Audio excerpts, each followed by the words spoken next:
इयत्ता 6वी मराठी सुलभ भारती.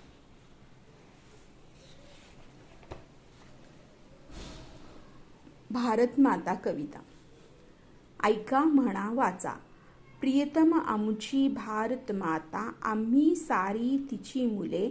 रंग वेगळे गंध वेगळे, तरी येथील सर्व फुले.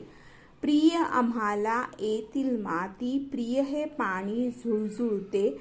प्रियकर ही डुलणारी शेती, प्रिय हे वारे सळसळते. प्रियतम आमुचा धवल हिमालय, बघे भिडाया जो गगना. प्रियतम आमुचे सह्य विंध्य हे, प्रियतम या गंगा जमुना. मानव सारे समान असती, शिकवण ही जगताच दिली. या मातीची मुले सद्गुणी, सर्व जगाला प्रिय झाली. प्रियतम आमुची भारत माता, वंदन आम्ही तिला करू. या मातेची मुले लाडकी, सदा तिचा ध्वज उंच करू. लेखिका शांता शेळके.